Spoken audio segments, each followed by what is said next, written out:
बदलने की कोशिश की, क्योंकि हड़कंप मच जाता। लेकिन डेविड रिक जाके जो है मोहन भागवत आर्यों के वंशज हैं। आर्य लोग 3500 साल पहले यूरेशिया से भारत आए हैं, और ये लोग जो है खुद को भारत का मालिक बनाने के लिए एड़ी चुटी एक किए हुए हैं। इससे स्पष्ट हो गया कि 3500 साल पहले आए हैं। अगर उसे पहले इनके पुरखे आए रहते तो वहां उनका अस्तित्व मिलता, वहां द्रविडियन का अस्तित्व मिला उस डीएनए में। अब उस रिपोर्ट को भी इन्होंने दबाने की कोशिश की। तो सही समय में वो आके दूध का दूध और पानी का पानी कर दिया। आपका अपना कोई अस्तित्व नहीं, आप सनातन हिंदू हो, यही बोला ना उन्होंने। रांची में क्या होता है, कोई भी मुद्दा पर तुरंत जो है कि हर दिन प्रेस कॉन्फ्रेंस। कहाँ चले गए प्रेस कॉन्फ्रेंस करने वाले? क्या आरएसएस प्रमुख मोहन भागवत के खिलाफ जुबान नहीं खुल रही है? और मैं देख भी रहा हूं आरएसएस के कुछ धांगर थोड़ा बहुत लिख रहे हैं, सरना और सनातन एक नहीं है, लेकिन आरएसएस प्रमुख मोहन भागवत पर सीधा आवाज नहीं उठा रहा है। जिस तरह से वो लोग ईसाई कसाई चीखते हैं, चिल्लाते हैं, धर्ममंत्री धर्ममंत्री करके उनकी आंखें बड़ी बड़ी हो जाती, मुंह ऐसे खुल जाता है। वो सारे लोग मोहन भागवत के नाम पर जो उनका जुबान में से उनका नाम नहीं निकल रहा है, हाँ, इधर उधर से घुमा के बोल रहे हैं ताकि लोग समझे, लेकिन हम लोग सच्चाई समझते हैं। जब आपका अस्तित्व पर जिस व्यक्ति ने तलवार चला दिया, उसको मिटाने का ऐलान कर दिया, अब जुबान नहीं खोलते हैं। अब कैसे सरना आदिवासी हैं, कैसे लोग हैं जो जुबान नहीं खोल रहे हैं? आरएसएस का गुलाम ही है ना आप, आरएसएस का गुलाम है, भाजपा का गुलाम है। इसलिए मैं अगर कहा अब आरएसएस के धांगर आप हैं तो सही है। पंचायत विभाग के पूर्व डायरेक्टर कि आरएसएस का एजेंडा क्या है, आरएसएस क्या चाहता है, क्लियर कर दिए कि वो आदिवासी अस्तित्व, सरना अस्तित्व को मिटाना चाहते हैं।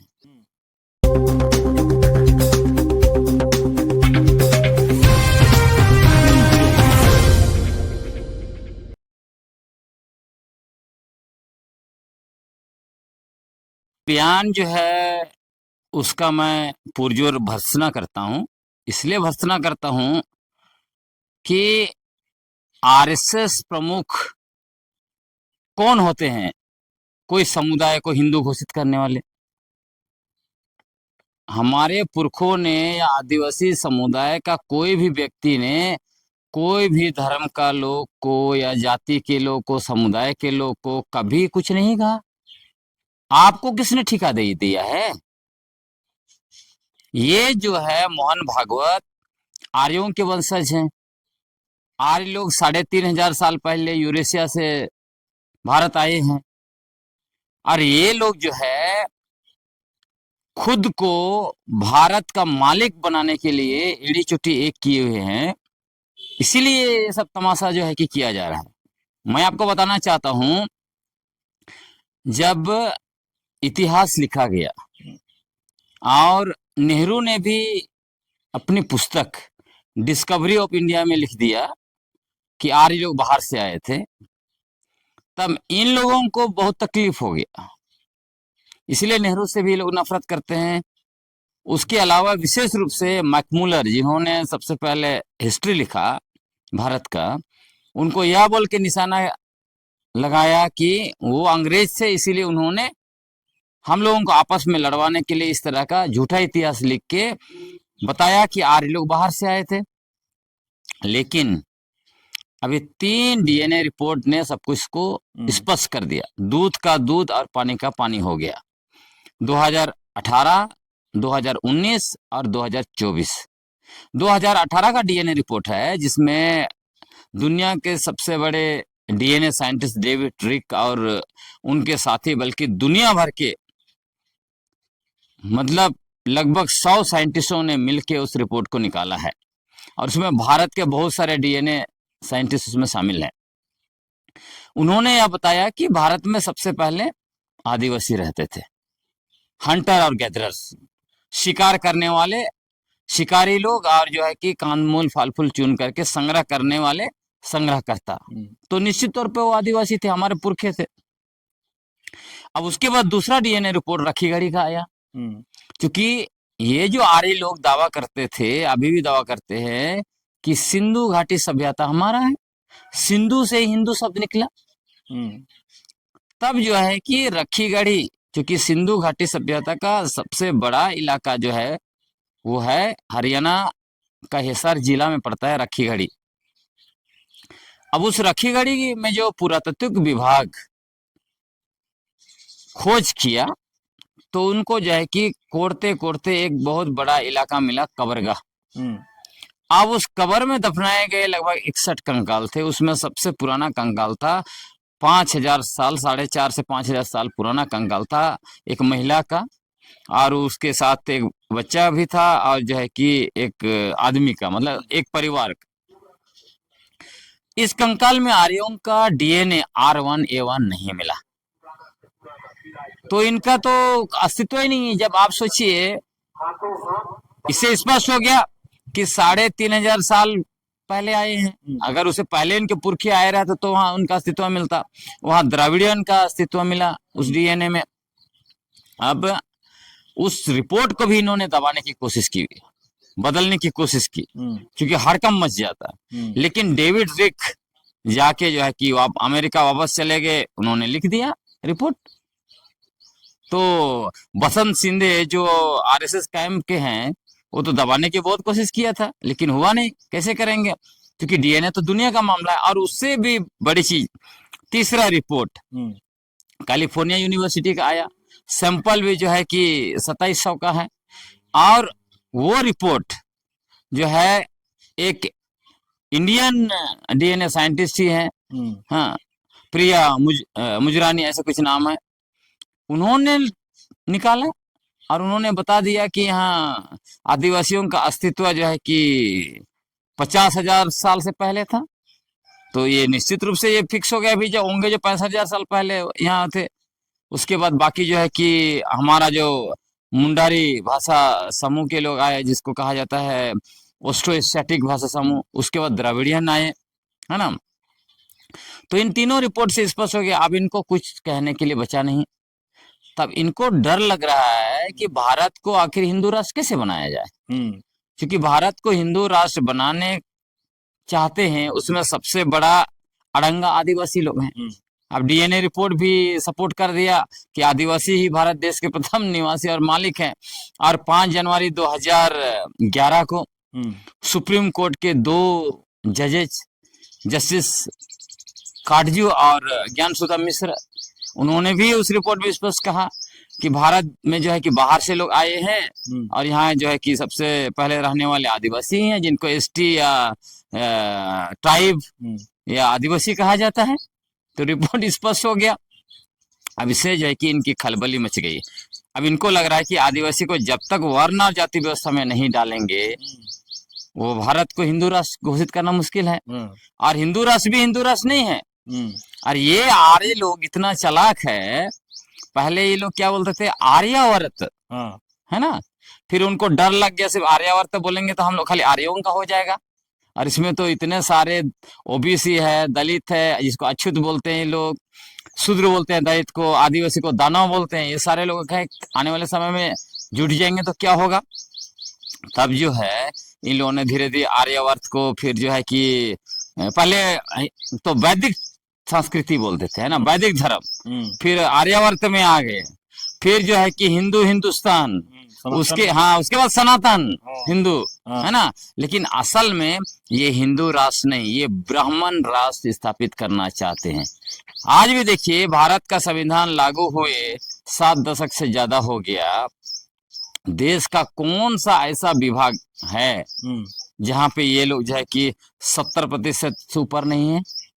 कई कई जगह तो 90% से ऊपर ये लोग मिलेंगे, खाली यही लोग सवर्ण लोग। तो ये हिंदू हिंदू सनातन हिंदू बोल के, क्योंकि जब तक आदिवासी दलित और ओबीसी जो 85% है, इनका सपोर्ट, जितने भी लोग आंदोलन कर रहे हैं देश भर में, दिक्कत है, तो सत्ता में नहीं रह पाएंगे। तो इसीलिए इनका पुतला दहन करना चाहिए, घोषित करने की आवाज उठाना चाहिए कि भाई हमारा जो मांग है, और ऐसे वैसे न मांग नहीं है, भारत के हम लोग जो प्रथम निवासियों के वंशज है, वो तो है ही नहीं। आपको मैं बोल रहा हूँ, ये कहते हैं कि सनातन हिंदू और आदिवासी अलग नहीं। और बहुत मार्केबल बात है इस बात, क्योंकि आपको मैं बताता हूँ कि आज तक आरएसएस प्रमुख ने कभी भी आदिवासी शब्द का उपयोग नहीं किया था। हाँ, पहली बार आदिवासी और सनातन हिंदू एक है बोलता है। हाँ। पहले क्या बोलते थे? वनवासी। क्यों भाई? और इनके सारे संगठन देखिए ना, जो आदिवासियों के लिए इनके जो सारे संगठन काम करते हैं, 1952 में वनवासी कल्याण आश्रम। आपने आदिवासी कल्याण आश्रम क्यों नहीं बनाया? उसके बाद के दिनों 2006 में जनजातीय सुरक्षा मंच। क्यों आपने आदिवासी सुरक्षा मंच नहीं लिखा उसको? उसके बाद आजकल और एक नया संगठन बनाया है, रूढ़ी जन्य सुरक्षा समिति। उसमें आदिवासी शब्द क्यों गायब है? जब देश के 12 करोड़ आदिवासी 9 अगस्त को आदिवासी दिवस मनाते हैं, ये लोग विरोध क्यों करते हैं? क्योंकि इनको आदिवासी शब्द से नफरत है। जैसे ही आदिवासी बोलते हैं, उसे यह पता चल जाता है आदिवासी इस देश के मालिक हैं। इसीलिए विगत 75 वर्षों से राष्ट्रव्यापी अभियान ये लोग चला रहे हैं। आदिवासी शब्द को मिटाने के लिए मिटा नहीं पाए। मारंगम के जयपाल सिंह मुंडा ने कहा हम आदिवासी हैं और हमारे लिए दूसरा शब्द नहीं चाहिए। संविधान से भी आदिवासी शब्द हटाया गया, अबोरिजिनल शब्द हटाया गया, आपको मालूम ही है। जबकि संविधान का मसौदा अनुच्छेद 13(5) में था, है ना, अबोरिजिनल और आदिवासी शब्द, जिसको संशोधन संख्या 491 के द्वारा 1 दिसंबर 1948 को हटा दिया गया।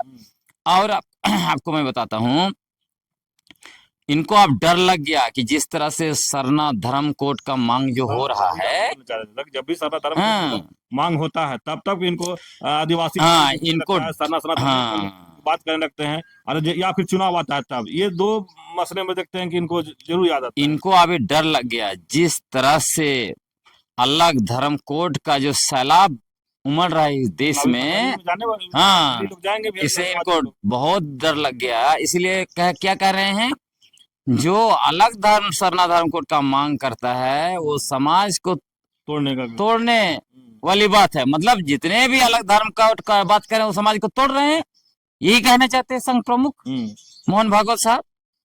हैं? तो ये जितने भी लोग आंदोलन कर रहे हैं देश भर में अलग सरना कोड, उनको तो इनका पुतला दहन करना चाहिए, आवाज उठाना चाहिए कि भाई हमारा जो मांग है, और ऐसे वैसे न मांग नहीं है, भारत के हम लोग जो प्रथम निवासियों के वंशज है, तो हमारा अलग, और अंग्रेजों ने अलग धर्म कोड दिया था। हैं? तो निशाना जो साधा है जो लोग अलग धर्म कोड के मांग कर रहे हैं उन पर।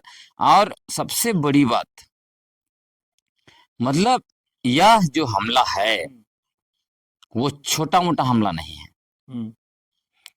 आदिवासी समुदायों के अस्तित्व पर आपने तलवार चला दिया है। ऐसा हमला किया, मतलब मिटाने के लिए हमला किया। जैसे आदिवासी शब्द को संविधान से हटाकर डॉक्टर भीमराव अंबेडकर ने तलवार चला दिया हमारी पहचान पर। ये संघ प्रमुख जो है सरना धर्म पर जो है कि इन्होंने तलवार चला दिया है, और इनका ही संगठन। इसीलिए देखिए, जनजाति सुरक्षा मंच के राष्ट्रीय अध्यक्ष भाजपा नेता गणेश राम भगत ने क्या कहा था, सरना झंडा जो है विदेशी झंडा है, इसको उखाड़ के फेंकना है। इसी जनजाति सुरक्षा मंच के मीडिया प्रभारी सोमांग राव क्या बोलते हैं, सरना कोड को मैं खा जाऊंगा, हाई कोर्ट से उड़ा दूंगा, सुप्रीम कोर्ट से उड़ा दूंगा। तो ये लोग उसी तरह, इनकी जब सरकार थी 2016 से लेके आपका 19 तक, तब इन्होंने क्या किया था, राज्य भर के सारे शरणस्थल, देसावली, जहरथन सबको लैंड बैंक में डाल दिए पूंजीपतियों के लिए। मतलब ये पूरा कुनबा, आरएसएस और बीजेपी का कुनबा सरना अस्तित्व को मिटाने के लिए एड़ी चुट्टी एक किया हुआ है। हाँ, लेकिन दिखाता क्या है, हमारे जो भी सरना भाई बहन उनको दिखाता कि ये देखो ईसाई मिशनरी तुम्हारा दुश्मन है, ईसाई आदिवासी तुम्हारा दुश्मन है। लेकिन अभी तो खुल के सामने आ गया कि सब, मैंने पहले भी कहा है, आदिवासियों का सबसे बड़ा दुश्मन आरएसएस और भाजपा है। ये आदिवासी पहचान को मिटाना चाहते हैं, आदिवासियों की धार्मिक पहचान, धार्मिक आजादी को नेस्तनाबूद करना चाहते हैं, हमारा आदिवासियों का अस्तित्व को मिटाना चाहते हैं, हमारी जमीन इलाका और पूंजीपतियों को, जमीन इलाका और खनिज संपदा को पूंजीपतियों को देना चाहते हैं। इसलिए बाहरी लोगों को अनुसूचित क्षेत्र में भर दिया, पेशा कानूनी लोग नहीं लागू किया। लेकिन दादा, आदिवासी समाज में ही कुछ लोग हैं जो बोलते हैं कि हम कट्टर हिंदू हैं, या मोहन भागवत के जो बयान है उसको समर्थन कर रहे हैं, इस पर क्या? मैंने तो पहले ही कहा, मतलब आरएसएस प्रमुख मोहन भागवत जी यहाँ जो आए ना, मैं तो बिल्कुल एक तरह से मैं कहूंगा सही समय में वो आके दूध का दूध और पानी का पानी कर दिए कि आरएसएस का एजेंडा क्या है, आरएसएस क्या चाहता है, क्लियर कर दिए कि वो आदिवासी अस्तित्व, सरना अस्तित्व को मिटाना चाहते हैं। आपका अपना कोई अस्तित्व नहीं, आप सनातन हिंदू हो, यही बोला ना उन्होंने।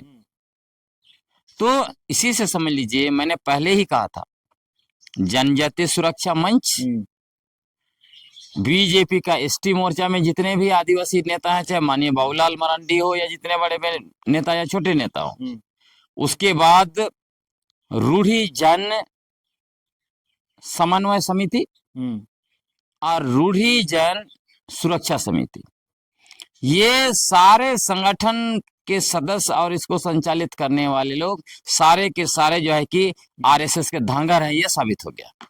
मैं जब धांगर बोलता था तो लोगों को बहुत तकलीफ होती थी, लेकिन जब 2003 में बाबूलाल मरांडी जी की सरकार थी झारखंड में, केंद्र में अटल बिहारी वाजपेयी जी की सरकार थी, इन्होंने मिल के संवैधानिक आदेश जारी करते हुए धांगर उरांव लिख के नोटिफिकेशन जारी किया हुआ है। क्या ये लोग कभी आवाज उठाते हैं? हमको गाली गलौज करता है सोशल मीडिया में और बाकी जगह। जब ये लोग नहीं है धांगर आरएसएस और भाजपा का, तो क्यों ये भाजपा सरकार पर सवाल नहीं उठाते हैं? ये लोग अगर धांगर नहीं है तो जब गणेश राम भगत जी ने सरना झंडा पर हमला किया, क्यों सवाल नहीं उठाया? जब माननीय रघुवर दास जी ने सारे पवित्र सरना स्थल देसावली और जहर थान को जब लाइन बैंक में डाला, तब इन्होंने सवाल क्यों नहीं उठाया? अभी जब आरएसएस प्रमुख मोहन भागवत ने सीधा जो है कि सरना अस्तित्व पर जो है कि एक तरह से तलवार चला दिया, उसको जो है कि खत्म करने का ऐलान कर दिया, क्या कहीं कोई पुतला दहन कर रहा है? क्या कहीं कोई जो है कि उनके खिलाफ प्रेस कॉन्फ्रेंस कर रहा है? आपने देखा होगा रांची में क्या होता है, कोई भी मुद्दा पर तुरंत जो है कि हर दिन प्रेस कॉन्फ्रेंस। कहाँ चले गए प्रेस कॉन्फ्रेंस करने वाले? क्या आरएसएस प्रमुख मोहन भागवत के खिलाफ जुबान नहीं खुल रही है? और मैं देख भी रहा हूं, आरएसएस के कुछ धांगर थोड़ा बहुत लिख रहे हैं, सरना और सनातन एक नहीं है, लेकिन आरएसएस प्रमुख मोहन भागवत पर सीधा आवाज नहीं उठा रहा है। जिस तरह से वो लोग ईसाई कसाई चीखते हैं, चिल्लाते हैं, धर्ममंत्री धर्ममंत्री करके उनकी आंखें बड़ी बड़ी हो जाती, मुंह ऐसे खुल जाता है, वो सारे लोग मोहन भागवत के नाम पर जो उनका जुबान में से उनका नाम नहीं निकल रहा है, हाँ, इधर उधर से घुमा के बोल रहे हैं ताकि लोग समझे, लेकिन हम लोग सच्चाई समझते हैं। जब आपका अस्तित्व पर जिस व्यक्ति ने तलवार चला दिया, उसको मिटाने का ऐलान कर दिया, अब जुबान नहीं खोलते हैं। अब कैसे सरना आदिवासी हैं, कैसे लोग हैं जो जुबान नहीं खोल रहे हैं? आरएसएस का गुलाम ही है ना आप, आरएसएस का गुलाम है, भाजपा का गुलाम है। इसलिए मैं अगर कहा अब आरएसएस के धांगर आप हैं तो सही है। पंचायत विभाग के पूर्व डायरेक्टर निशा उरांव खूब जो है कि रूढ़ी प्रथा परंपरा, रूढ़ी जान आदिवासी सब कुछ कर रहे थे, कैसे आरएसएस का कैंप में गई? अधिकारी भी है, फिर भी अधिकारी भी हैं, और उन्होंने कहा भी कि कार्यकर्ताओं का सम्मेलन ना, मतलब वो कार्यकर्ता है, इनडायरेक्ट बोल रही है। तो मैंने बहुत पहले कह दिया था, ये जितने भी रूढ़ी जैन आदिवासी, रूढ़ी प्रथा और सरना ईसाई डिलिस्टिंग और धर्मांतरण के नाम पर जो झारखंड में दंगा फैलाए हुए हैं, ये सारे के सारे आरएसएस और भाजपा के धांगर हैं। आरएसएस ने इनको काम दिया हुआ है कि नफरत फैलाओ आदिवासियों के बीच में और बीजेपी के लिए वोट जुगाड़ करो। लेकिन आप निशा उरांव की बात की, उनका पिताजी जो है कांग्रेस में वरिष्ठ नेता है, अपने वो आप कह रहे हैं कि आरएसएस और बीजेपी की तरफ ही है, तो क्या आगे का क्या देख रहे हैं? ये सारे लोग स्वार्थी है, ये कहीं ना कहीं जितने भी आप देख रहे हैं ना, सारे के सारे आरएसएस और भाजपा के धांगर हैं। इनको आदिवासी समाज से, सरना समाज से, सरना धर्म से, सरना कोड से, सरना झंडा से, सरना स्थल से, इन सबसे इनको कोई लेना देना नहीं है। इनको सिर्फ पद चाहिए। अभी देखिए माननीय रमेश्वर उरांव जी का आपने नाम लिया, अभी मंत्री पद गया तो उनका वो समाज क्यों हो रहा है, जुबान खुल रहा है। अगर मंत्री बने रहते तो मुंह नहीं खोलते। तो शुरू से अवधेश जी, मैं बार बार कहता हूं, आरक्षण, धर्मांतरण, डिलिस्टिंग, ये सारे मुद्दे हम आदिवासियों के कभी नहीं रहे। ये मुद्दे आरएसएस ने आदिवासियों के ऊपर थोपा है। और आपने देख लिया आरएसएस का प्रमुख मोहन भागवत का सम्मेलन में कौन कौन लोग गए थे, पूरा का पूरा चेहरा तो एक्सपोज हो गया है। तो ये सारे धांगर लोग आदिवासियों का भला करेंगे? ये भला नहीं करेंगे। इनको सिर्फ आदिवासियों को आपस में सरना, ईसाई, डिलिस्टिंग, धर्मांतरण वगैरह के नाम पर मुर्गा लड़ाई कराना है, वोट लेना है, किसी को मुखिया बनना है, किसी को वार्ड सदस्य बनना है, किसी को मेयर बनना है, किसी को विधायक बनना है, किसी को सांसद बनना है, किसी को मंत्री बनना है, मुख्यमंत्री बनना है। यही इनका एजेंडा है। और शुरू से देखिएगा सरना ईसाई के नाम पर जो लड़ाई आया है, मतलब 80 के दशक से, उसके पीछे निजी स्वार्थ है। मैंने लिखा भी है, बोला भी है, उससे आदिवासी समाज का या सरना समाज का कोई लेना देना नहीं। यदि उनको लेना देना नहीं रहता तो 80 के दशक में पूरा झारखंड में उबाल हो जाते ना। कहाँ कोई उस मुद्दा का सपोर्ट किया। और आपको मैं बताता हूं, हम आदिवासियों का 250 साल का संघर्ष और बलिदान का जो इतिहास है, उसमें हमारे मूल मुद्दे आदिवासी पहचान, हम आदिवासी हैं, भारत देश के प्रथम निवासी और मालिक हैं, देश के सारे संसाधनों पर पहला हक हमारा है, यह है हमारी पहचान। दूसरा, स्वायत्तता। अंग्रेजों को हमारे पुरखों ने कहा ये इलाके हमारे हैं, यहां तुम्हारा शासन नहीं चलेगा। आज भी हम लोग कह रहे हैं पेशा कानून को हूबहू लागू करो, गांव में हमारा शासन चलेगा। हमारे पुरखों के द्वारा दिया गया पारंपरिक स्वशासन व्यवस्था, पारंपरिक ग्राम सभा चलेगा। ये जो है कि पंचायत व्यवस्था गांव में नहीं चलेगा। और हमारी जमीन, हमारे इलाका, हमारा प्राकृतिक संसाधन पर मालिकाना है। जमीन हमारा है, हमारे पुरखों ने बनाया है।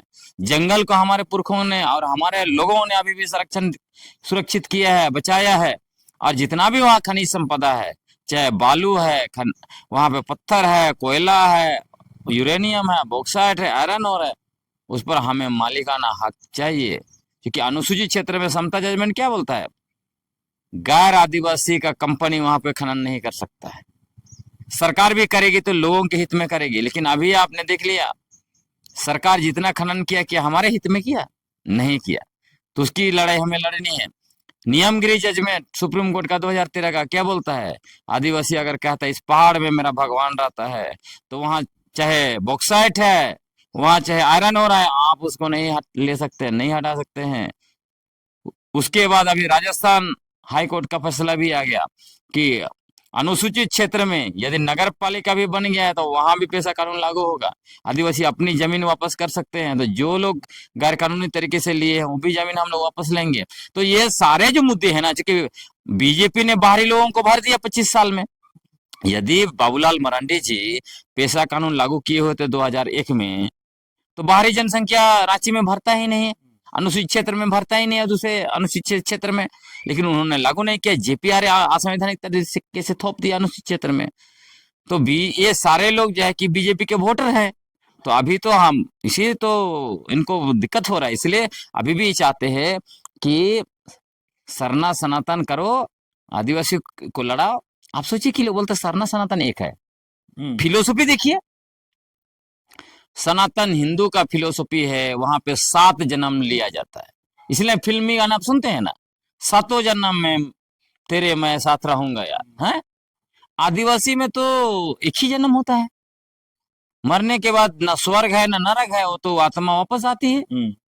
फिर कैसे सरना सनातन एक है? दूसरा, हिंदू सनातन हिंदू धर्म में देखिए सोशियोलॉजी बताता है कि 6000 जाति या 25,000 उपजाति है, शायद अब ज्यादा भी होगा, आप जानेंगे।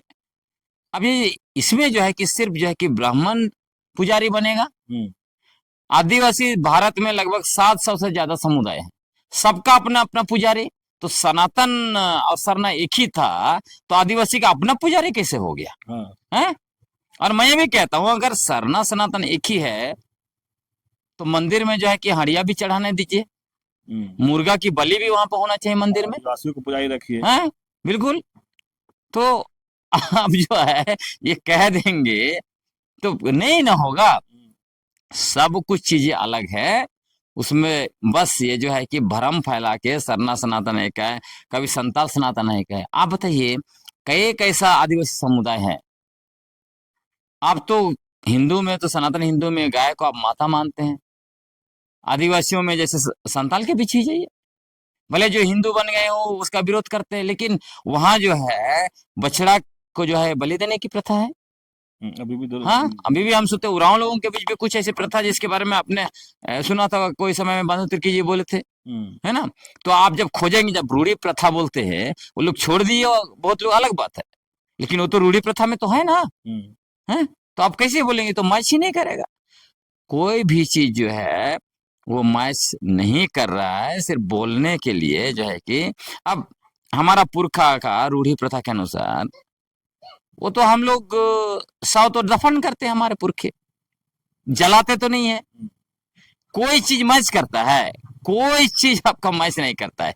और हम आपका जो है, आप जो है कुछ बोलते हैं हम प्राकृतिक, आप क्या प्राकृतिक पूजा करते हैं? 2-4 पेड़ का है पूजा करते हैं। और आदिवासी का तो अवधारणा ही है कि उसका भगवान ही पूरा जंगल में रहता है, उसका सरना स्थल बोलिए, देसावली जहरथान बोलिए, वो जंगल में रहता है। ये अलग बात है कि आजकल टाउन में जो है कि सखुआ का पौधा लगा देते हैं और उसको जहरथान बना देते हैं, देसावली बना देते हैं, सरना स्थल बना देते हैं। ये असल में सरना स्थल नहीं है। उस समय में हमारे पुरखों ने, जब उनके साथ कुछ गांव बसाने के बाद कुछ कुछ अनहोनी होने लगा, तो उन्होंने वहां पे जगह दिया, वही सरना स्थल है प्राकृतिक रूप से। जैसे आप जंगल को नहीं बसा सकते हैं, जंगल लगा सकते हैं क्या? आप पौधा पेड़ लगा सकते हैं, झूड़ बना सकते, पर आप जंगल कभी नहीं लगा सकते। उसी तरह सरना स्थल आप कहीं पे नहीं बना सकते हैं, वो तो बना हुआ है, पहले से पुरखे लोग बना दिए, है ना। तो उसी टाइप का है अवधारणा। तो आपका तो भगवान मंदिर में रहता है, आपका जो है कि आप देखिए, आपके सारे भगवान तो व्यक्ति हैं, और यहाँ तो भगवान व्यक्ति तो है नहीं। हाँ, भगवान भी नहीं मच कर रहा, कुछ मच नहीं कर रहा। तो इसलिए सब अवधेश जी, मूल रूप से मैं कहूंगा आखिरी में, यह सब बकवास है, लेकिन चिंतनीय विषय यह है। मैं ये देख रहा हूं कि पूर्वी क्षेत्र, झारखंड के पूर्वी क्षेत्र में पुतला दहन किया जा रहा है, पुरजोर विरोध भी किया जा रहा है ना। जैसे आदिवासी छात्र संघ ने भी पुतला दहन किया, सेंगेल ने भी सेंगेल अभियान ने भी पुतला दहन किया। लेकिन मैं दंग हूं कि रांची में इतना ज्यादा सरना ईसाई के नाम पर चिल्लाने वाले लोग, हाँ, धर्ममंत्री जैसे चिल्लाने वाले लोग, ना पुतला दहन कर रहे हैं आरएसएस प्रमुख मोहन भगवत का, ना कोई प्रेस कॉन्फ्रेंस कर रहे हैं। तो ये तो निश्चित रूप से कहना पड़ेगा, ये स्पष्ट हो गया है कि आरएसएस के धांगर राजनीतिक और आर्थिक हितों को साधने के लिए सरनाईसाई करते रहते हैं। यहाँ राजधानी में बैठे हैं, इसलिए झारखंड के हमारे आदिवासी भाई बहन लोग, आप समझ जाइए, अभी दूध का दूध और पानी का पानी हो गया है।